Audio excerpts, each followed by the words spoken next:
I call you up and I say, hey, do you do X, Y, and Z? And you go on a 30-minute rant about what you do with that, how you do it, why you do it, when you do it, how much it costs, and you don't even know why I'm calling. Hey everybody, welcome back. I am Neil Winterberg with Matterhorn Business Development. Today, I want to talk to you about the 3 big mistakes that you are making. That is why you're not making money in your business, you're not selling enough, or you're not a good enough closer. What are these 3 mistakes? Well, the truth is, there's one really big mistake that you're making with 2 smaller ones that comprise that. As a salesman, your job is super simple if you look at it from the perspective of solving the person's problem that you are trying to help. A salesman's job is to help the person in front of them with solving the problem that they have. They are hopefully contacting you or reached out to you, or you are meeting with this person because they want your product or your service. Your product or service solves a problem of some need. Could be big, could be small. But as a salesman, your only job is to align your solution with that person's problem. But here's what you have forgotten. You have forgotten that you are there to solve that problem. And to solve that problem, the first mistake that you're making is not fully understanding what the person's problem is. How did you not figure out what the person's problem is? Well, that's where the other 2 problems come in. Number 1, you're talking too much. And number 2, you aren't asking enough questions. Let me give you a quick example. When I am talking to a business owner and they are saying,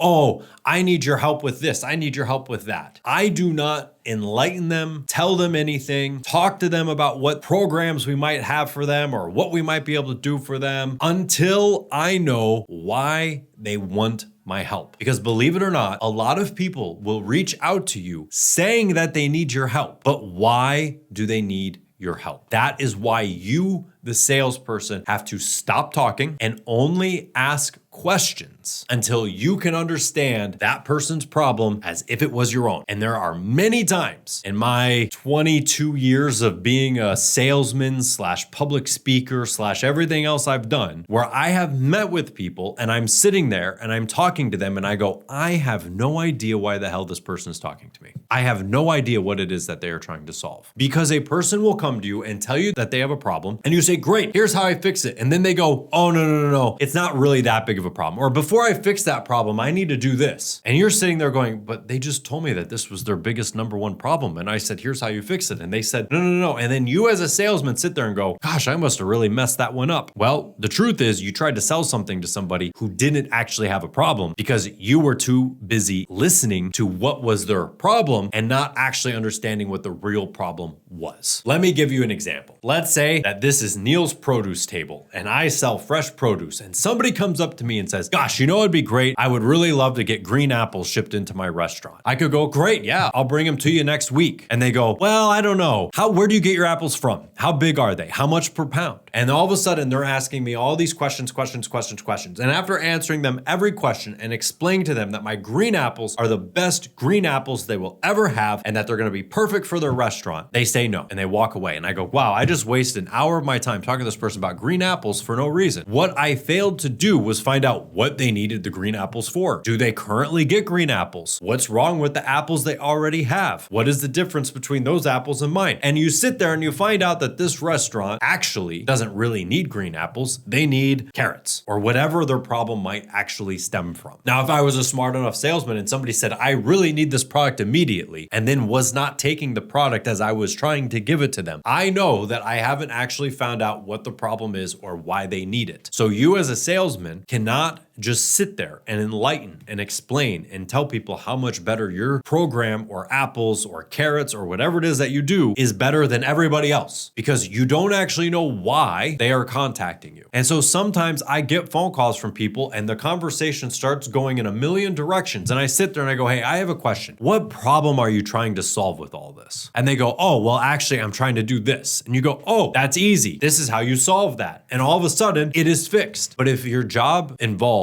nothing but enlightenment and trying to convince people to buy something from you, and you don't even know exactly what it is they are trying to get from you, then you have not made any progress whatsoever. A good example of this would be one time several years ago, some people knocked on the door where I lived and they said, hey, by the way, the homeowners association paid us to come in and do X, Y, and Z for everybody. Turns out they weren't trying to do anything. They were just trying to sell me a vacuum cleaner. Well, guess what? I had zero interest in buying this vacuum cleaner. I told them a million times that I was not going to buy the vacuum cleaner. But yet they proceeded to try and tell me for an hour why their vacuum cleaner was so much better. And guess what? I had no reason to sit there and buy a vacuum cleaner. All they did was enlighten until I was just literally like, guys, there's no way I'm buying a vacuum cleaner, and they finally left. Now you could sit there and say, well, of course, those vacuum cleaner guys, that's what they always do. But let's look at your business. I call you up and I say, hey, do you do X, Y, and Z? And you go on a 30-minute rant about what you do with that, how you do it, why you do it, when you do it, how much it costs, and you don't even know why I'm calling. Why am I calling asking if you do X, Y, and Z? What problem am I trying to solve? You have to sit there as the salesman and understand the person in front of you, ask enough questions and listen to their answers until the problem that they have is now your problem, and you can sit there and say, I know why this is a problem. Now I'm going to solve it for you. If you can't reach that point, you're not going to help very many people. And if all you're doing is talking and talking and talking, which somehow has become like a trademark of a good salesman, is never quit and always keep selling and, don't take no for an answer. That's all garbage in most cases. You have to sit there and ask questions. I don't do any of my talking until I have asked maybe 15, 20, 30 questions sometimes of a business owner about exactly what's happening. Until I understand the problem, I do not say anything that is not a question. And I am listening and writing down and understanding their answers. So if you can't understand the problem of the person that you're trying to help, you're never going to be able to help them, which means they're not going to buy anything from you. And if all you're doing is talking and yapping and loving to listen to how yourself sounds when you're closing somebody, guess what? You're not going to sell very much stuff. And we've been told and taught by sales gurus and social media about closing lines, and this is how I close the deal. You know how I close the deal? I ask questions. That's my greatest secret and my greatest close, is to ask enough questions until I literally just tell the person, great, here's how we're going to fix it. How much it costs is this, and we're going to get started on it right away. And they go, great. And they give me their credit card. That is the sales line. You let them tell you their problem before you explain anything. And if somebody just wants to ask me questions, I already know I'm not going to be able to help them. So I hope you found this useful. I would love to hear your own thoughts and reactions on this down below. Hit the thumbs up, check out some of our other videos, and be sure you click down below to find out how to join our free Growth Hub for Entrepreneurs. This is an online platform that is free for any business owner, employee, manager, solopreneur, whatever it is that you are. Come join it and learn from like-minded people. See you next time.